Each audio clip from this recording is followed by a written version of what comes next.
Very good evening to all of you. Welcome to the class. So this is Mahima, your biology educator, and today class we are going to start our NCERT Maha series. So NCERT हम cover करने वाले हैं line by line. Chapter अब तक हो चुके हैं आपके sexual reproduction in a flowering plant, human reproduction, reproductive health and principle of inheritance. तो सिलेबस तो हमारा खूब अच्छे से चल रहा है, बट कमी कहाँ थी? एनसीईआरटी की. एनसीईआरटी की कमी पूरी करने के लिए अब एनसीईआरटी सीरीज भी स्टार्ट कर दी है मैंने आप लोगों के लिए. एनसीईआरटी आप लोगों को अच्छे से आनी चाहिए, लाइन टू लाइन आपको एनसीईआरटी का पता होना चाहिए कि आपको एनसीईआरटी में क्या क्या लिखा है. तो बिना डिले किए स्टार्ट करते हैं हम हमारी एनसीईआरटी से. चलिए, तो क्या कहती है आपकी NCERT about sexual reproduction in a flowering plant? Why are we not lucky that plants reproduce sexually? Question पूछा एनसीईआरटी ने सबसे पहले आपसे कि क्या हम लकी नहीं है कि जो प्लांट्स आपकी रिप्रोड्यूस करते हैं सेक्सुअली. ठीक है. The myriads of flowers that we enjoy gazing at, the scents and the perfume that we swan over, the rich color that attract us are all there as an aid to sexual reproduction. ठीक है. इतनी सारी चीजें हमें देखने को मिलती है. जो फ्लावर्स हैं आपके, वो फ्लावर्स इतनी अच्छी फ्रेग्रेंस आ रही है, इतनी अच्छी परफ्यूम ब्लूम कर रहे हैं, वो खिल रहे हैं, इंसेक्ट्स को अट्रैक्ट कर रहे हैं. ये कितनी सारी चीजें हमें फ्लावर से देखने को मिलती है. Flower do not exist only for us to be used for our own selfishness. Flower सिर्फ हमारे लिए एग्जिस्ट नहीं कर रहे हैं, हमारे सेल्फिशनेस के लिए एग्जिस्ट नहीं कर रहे कि हम उसको खुद यूज करें.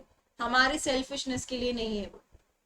All flowering plant show sexual reproduction. जितने भी फ्लावरिंग प्लांट है जो फ्लावर प्रोड्यूस करते हैं वो सेक्सुअल रिप्रोडक्शन शो करते हैं. A look at the diversity of structures of the inflorescence. Flowers and floral parts show an amazing range of adaptation to ensure formation of the end product of sexual reproduction, the fruits and seeds.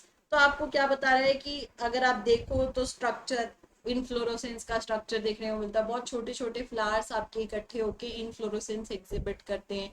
Floral flowers हैं, flower के parts हैं आपके. इसके अलावा अलग अलग range of adaptation देखने को मिलती है. अलग अलग प्लांट अलग अलग तरह से अडेप्टेशन कर रहा है सर्वाइव करने के लिए. ठीक है. फॉर्मेशन और एंड प्रोडक्ट का, एंड प्रोडक्ट जो है वो आपका क्या है? फ्रूट, सीड, ये सब आपको मिल रहे हैं. In this chapter, let us understand the morphology, structure and the process of sexual reproduction in a flowering plant, angiosperms. ठीक है. इस चैप्टर में आप किसके बारे में पढ़ोगे? मॉर्फोलॉजी, फ्लावर का स्ट्रक्चर कैसा है, उसकी मॉर्फोलॉजी कैसी है, एंड सेक्सुअल रिप्रोडक्शन जो है वो फ्लावरिंग प्लांट में किस तरह से होता है. ठीक है. एंजियोस्पर्म्स में वो फ्लावरिंग प्लांट में किस तरह से होता है, इसको हम स्टडी करेंगे. चलिए चलते हैं नेक्स्ट टॉपिक पे. Flower, a fascinating organ of angiosperms. Human beings have had an intimate relationship with flowers since time immemorial. बहुत पहले से, बहुत पुराने टाइम से ह्यूमंस का फ्लावर्स के साथ एक अलग ही कनेक्शन है, अलग ही रिलेशनशिप है. Flowers are object of aesthetic, ornamental, social, religious and cultural value. Flowers के अलग अलग एस्थेटिक वैल्यू हो सकती है. ऑर्नामेंटल, सजावट के लिए आप यूज करते हो. डेकोरेशन में देखो, शादी के फंक्शंस में भी आपके यूज होते हैं. सोशल, कहीं जाना है, भगवान को फूल अगर हम चढ़ाते हैं, रिलीजियस उनको भी हम फूल चढ़ाते हैं तो फ्लावर होता है. कल्चरल वैल्यू, तो अलग अलग चीजों के लिए हम फ्लावर का यूज करते हैं. They have always been used as a symbol for conveying important human feelings such as love, affection, happiness, grief, mourning, etc. ठीक है. तो बहुत अलग अलग चीजों के लिए, प्यार जताने के लिए, खुशी जताने के लिए, कुछ दुख दर्द है वो दिखाने के लिए, तो बहुत सारी चीजों के लिए हम क्या करते हैं? फ्लावर का इस्तेमाल करते हैं. List at least 5 flowers of ornamental value that are commonly cultivated at homes and in gardens. ये आपको एनसीईआरटी ने काम दिया है कि आपको सिर्फ 5 ऑर्नामेंटल वैल्यू फ्लावर को बताना है. तो आप भी मुझे कमेंट सेक्शन में बताएंगे कि आपके 5 कौन कौन से ऑर्नामेंटल वैल्यू के फ्लावर्स हैं. ठीक है. उन फ्लावर्स का नाम बताएंगे. टोटल 5 फ्लावर्स होने चाहिए जिनकी ऑर्नामेंटल वैल्यू होगी. तो आपने कमेंट सेक्शन में सभी बच्चों ने मैसेज करना है. ठीक है. Find out the names of 5 more flowers that are used in social and cultural celebration in your family. 5 नाम और बताने हैं जो सोशल और कल्चरल सेलिब्रेशन के लिए भी यूज होते हैं. Have you heard of horticulture? What does it refer to? To a biologist, flowers are morphological and embryological marvels and the site of sexual reproduction. Biologist के लिए फ्लावर क्या है आपका? मॉर्फोलॉजिकल एम्ब्रियोलॉजिकल मार्बल है, जो एक साइट है sexual reproduction की, वो सेक्सुअल रिप्रोडक्शन करेगा. In class 11th you have read the various part of a flower. आपने फ्लावर के अलग अलग पार्ट्स को स्टडी किए. Figure 2.1 will help you recall the parts of a typical flower. You can name the two parts in a flower in which the two most important unit of sexual reproduction develop. ठीक है, figure बताइए आपको. Figure मैंने आपको बना के भी दिखाई थी, फिगर आपको पता होनी चाहिए. ठीक है, तो फिगर में आपके पास, आपको पता है कि फ्लावर का स्ट्रक्चर किस तरह का दिखता है. वो फ्लावर का स्ट्रक्चर आपकी एनसीईआरटी में दिखाया, और एनसीईआरटी आपको क्या बताती है कि फ्लावर के पास क्या है, दो एक ऐसे स्ट्रक्चर है, जो दो एक ऐसे मेन इंपॉर्टेंट स्ट्रक्चर हैं जो कि क्या करते हैं, रिप्रोडक्शन में हेल्प करते हैं. ठीक है, रिप्रोडक्टिव यूनिट्स हैं जो आपकी. क्लियर? देखते हैं फ्लावर का स्ट्रक्चर. फ्लावर का स्ट्रक्चर हम यहाँ पर ड्रॉ करेंगे. बहुत सिंपल है आपके फ्लावर का स्ट्रक्चर. मैंने आपको बताया था ये क्या है, जिसपे सभी फ्लोरल पार्ट सिचुएटेड होते हैं. इसको आप क्या बोलते हो? थैलेमस और रिसेप्टेकल. Thalamus and receptacle. बीच में सेंटर में फीमेल रिप्रोडक्टिव पार्ट प्रेजेंट होता है, जिसको आप क्या बोलते हो? Gynoecium. Male reproductive part present होता है, जिसको आप क्या बोलते हो? एंड्रोशियम. कलरफुल पेटल्स प्रेजेंट है एंड एक ग्रीन कलर का पार्ट प्रेजेंट है, दैट इज सेपल. तो आपके पास क्या है? सेपल, पेटल, एंड्रोशियम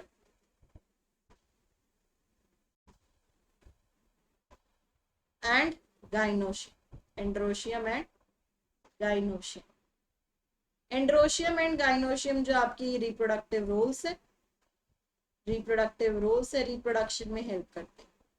ठीक है, और पेटल और सेपल नॉन रिप्रोडक्टिव रोल्स है, ये डायरेक्टली रिप्रोडक्शन में हेल्प नहीं करते, नॉन रिप्रोडक्टिव रोल्स. चलिए आगे चलते हैं. एनसीईआरटी क्या कहती है आपकी? Pre fertilization structure and events. Pre fertilization structure और इवेंट्स की बात करी है एनसीईआरटी ने. Much before the actual flower is seen on a plant, the decision that the plant is going to flower has take place. Flower बनने के लिए उसको कुछ ना कुछ पहले भी तो करना पड़ेगा ना, ऐसा नहीं सीधा ही फ्लावर आ गया, कुछ किया होगा तभी तो फ्लावर डेवलप हुआ. Several hormonal and structural changes are initiated which lead to differentiate and further development of the floral primordium. बहुत सारे हार्मोनल चेंजेस आते हैं, स्ट्रक्चरल चेंजेस आते हैं, जिनकी वजह से आपका फर्दर फ्लोरल पार्ट्स जो है वो बनने स्टार्ट होते हैं. Inflorescences are formed which bear the floral bud and then the flowers. Inflorescence किस में देखने को मिलती है? जिनके पास फ्लोरल बड होती है और बड से फिर फ्लावर बनता है आपका. ठीक है, in flower the male and female reproductive structures, the androecium and gynoecium differentiate and develop. male reproductive structure क्या है आपका? एंड्रोशियम. फीमेल रिप्रोडक्टिव स्ट्रक्चर क्या है आपका? गाइनोशियम. ये डिफरेंशिएट होता है और ये डेवलप होता है. You would recollect that the androecium consists of a row of stamens. अब जो एक सिंगल आपका एंड्रोशियम होता है, एक एंड्रोशियम आपका, इसका जो आपका ग्रुप है बेसिकली, ये अलग अलग रोल्स जो है वो आपके क्या बना देते हैं? स्टेमन का फॉर्मेशन कर देते हैं. Representing the male reproductive organ and the gynoecium represent the female reproductive organ. Gynoecium क्या रिप्रेजेंट कर रहा है आपको? फीमेल रिप्रोडक्टिव ऑर्गन को रिप्रेजेंट कर रहा है. सबसे पहले क्या है? स्टेमन, microsporangium and pollen grain. Figure 2.2a show that the two parts of a typical स्टेमन. स्टेमन के दो पार्ट्स आपको यहाँ पर दिखाए हैं. स्टेमन के दो पार्ट्स आपको बहुत अच्छे से पता है यहाँ पर कौन कौन से पार्ट होंगे आपके. एक क्या है हमारे पास? मेल में एंड्रोशियम में एक होता है एंथर और दूसरा होता है हमारा फिलामेंट. तो एक एंथर देखने को मिलेगा और दूसरा क्या देखने को मिलेगा? Filament. So the long and slender stock called filament and the terminal generally bilobed structure called anther. एक लॉन्ग स्ट्रक्चर आता है आपका, एक लॉन्ग स्लेंडर स्ट्रक्चर आएगा जिसको आप क्या बोल रहे हो? फिलामेंट. और टर्मिनल पे ऊपर वाले रीजन पे एक बाइलोब्ड स्ट्रक्चर देखने को मिलता है जिसको आप क्या बोलते हो? एंथर. ऐसा आपकी एनसीईआरटी कह रही है. एक लॉन्ग स्लेंडर फिलामेंट स्ट्रक्चर है, और एक क्या बाइलोब्ड स्ट्रक्चर है, दैट इज एंथर हो गया। ठीक है। The proximal end of the filament is attached to the thalamus और the petal of the flower. वो क्या कह रहे हैं कि प्रोक्सिमल एंड होते हैं जो आपका यहाँ पर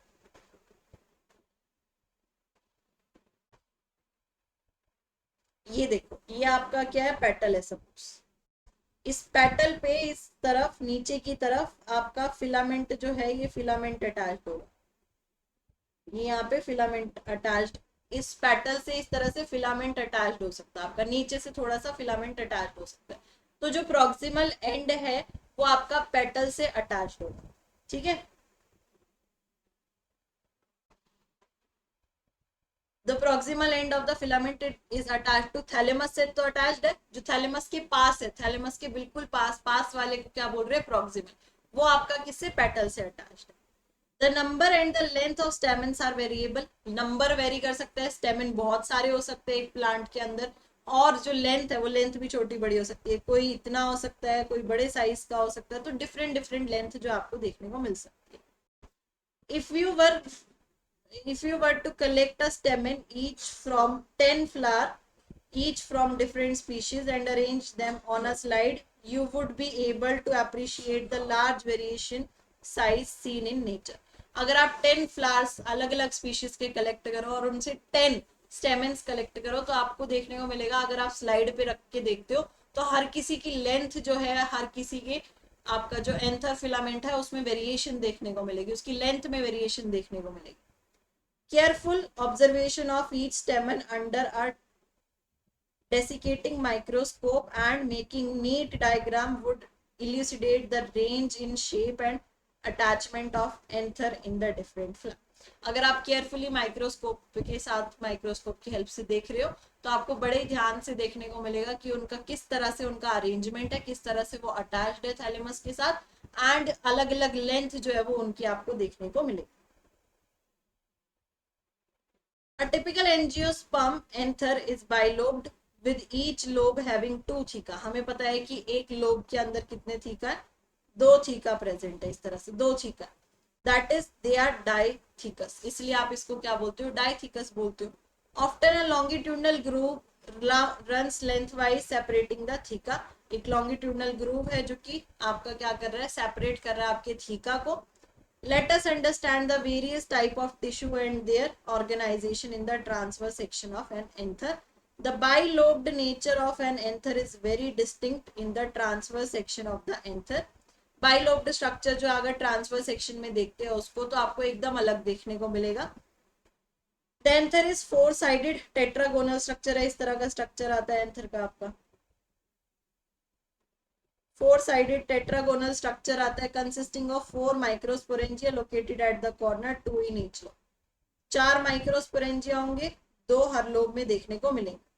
the microsporangia develop further and become pollen sac. ये डेवलप करेंगे और बाद में माइक्रोस्पोरेंजिया किसमें कन्वर्ट हो जाएंगे, pollen sac. They extend longitudinally all through the length of anther and are packed with pollen grains. ये आपके extend कर रहे हैं longitudinally anther की length तक, ठीक है, और फिर इसमें क्या फॉर्म होगा आपका, pollen grain का फॉर्मेशन। ठीक है। नेक्स्ट क्या है हमारे पास, स्ट्रक्चर ऑफ माइक्रोस्पोरेंजियम। माइक्रोस्पोरेंजियम का स्ट्रक्चर किस तरह का होगा। In a transverse section, a typical microsporangium appear near circular in outline. Circular सा दिखता है ये आपको ट्रांसफर सेक्शन अगर हम देखें तो।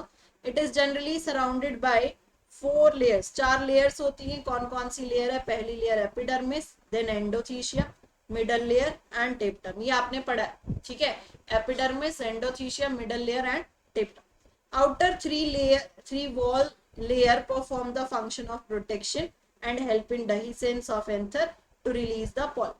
पहली 3 जो बाहर की तरफ 3 लेयर्स है, वो तीनों क्या कर रही है, प्रोटेक्शन प्रोवाइड करने का काम कर रही है, और dehiscence में, यानी कि वो ब्रेक होंगी वॉल और उससे जो पॉलन ग्रेन्स है उनका रिलीज होगा, तो dehiscence में हेल्प करेगी। The inner most wall layer is the टेप्टम। अंदर वाली लेयर कौन सी है, टेप्टम। ये क्या करेगी, provide the nourishment the developing pollen grains.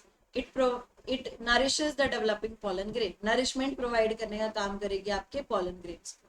Cells of the tapetum possesses dense cytoplasm and generally have more than one nucleus।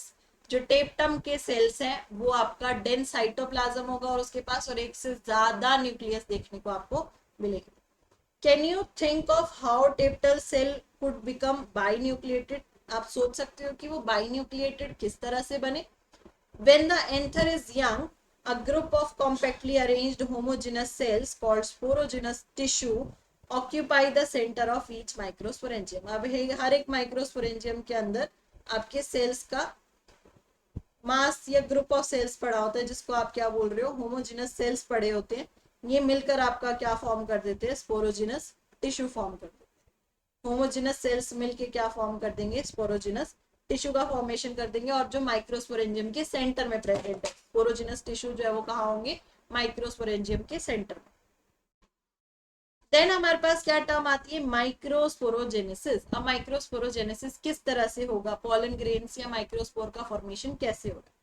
As the anther develops, the cells of the sporogenous tissue undergo meiotic division to form microspore tetrad. जो sporogenous tissue है, sporogenous tissue में meiosis होगी, meiosis करके वो क्या करेगा, microspore tetrad का formation करेगा। What would be the ploidy of the cells of the tetrad? Tetrad की क्या प्लॉइडी होगी, अगर मियोसिस हुई है तो प्लॉइडी क्या हो जाएगी, हेप्लॉइड।